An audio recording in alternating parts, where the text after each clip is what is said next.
I hope you know what a book is. It's pretty cool and its history is pretty cool too. So let's learn about the history of print culture. I will divide this video into two parts, printing in the world and printing in India. Alright, listen up. The earliest kind of hand printing technology was developed in ancient China, Japan and Korea. From 594 AD, books were printed by rubbing paper against the ink surface of wooden blocks in China. China had a huge bureaucratic system, and that's why there was a lot of books printed in China. Now print evolved for the first time, and these changes came.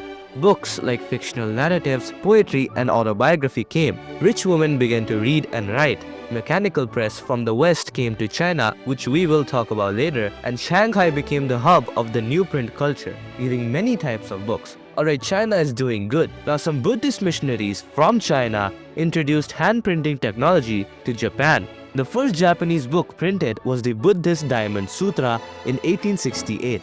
Now Japan is printing books, and one of the famous artists from that time is Kitagawa Utamaro, who was famous for his contribution to an art called ukiyo. Eventually, print reached Korea. Jigji was a book printed at this time, and it still exists till this day. It's related to Zen Buddhism. Its first volume is not available, but its second volume is in the National Library of France. Remember I told you that we will learn about the mechanical press? So let's go. Chinese paper reached Europe via Silk Route, and on this Silk Route was Marco Polo, who bought woodblock printing from China in 1295. Would you look at that? Now Europe is printing books. The demand for books increased a lot, and woodblock printing became more popular. But there was a guy who said he can do better. His name was Johann Gutenberg. He made the first printing press in 1430. Woodblock printing was the manual way of printing, and press printing was a machine. The first book Gutenberg printed was the Bible. This press could print 250 sheets an hour. Now there was a gradual shift from hand printing to mechanical printing. New public came to read. If people did not know how to read, no problem. They'll just listen to others reading. Print was really popular. Now the kings at the time thought that if people are too educated, they would not be able to control them. So they tried to limit some of the print. Well, this is nothing but censorship, and that's what happened. In 1517, Martin Luther wrote the 95 Theses, criticizing the practices of the Roman Catholic Church. This led to the beginning of the Protestant Reformation.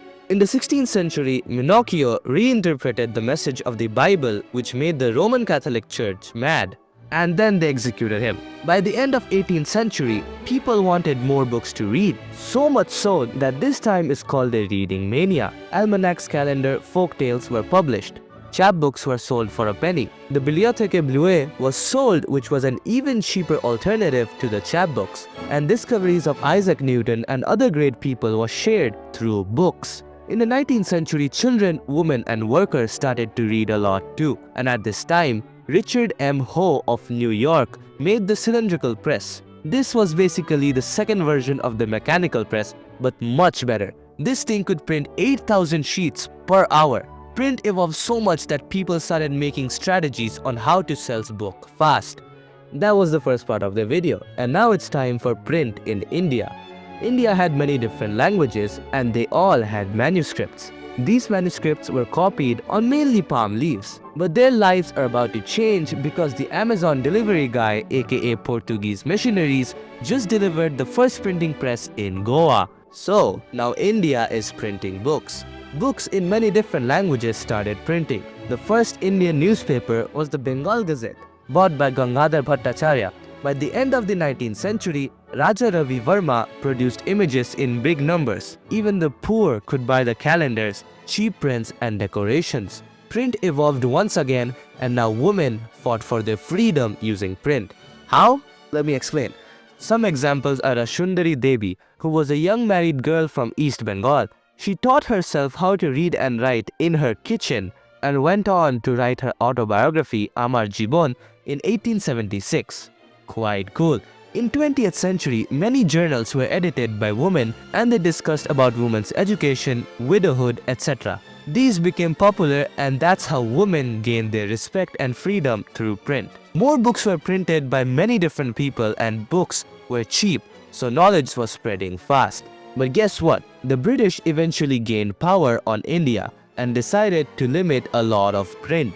In 1878, the Vernacular Press Act was passed, which said that the colonial government can edit or censor print as much as they want. Then the revolutionaries came in, protests happened, and history was made. So to end things off, print brought development to the world in many ways, and since the ancient times, one thing that has drastically changed the course of history is print. That is print culture for you.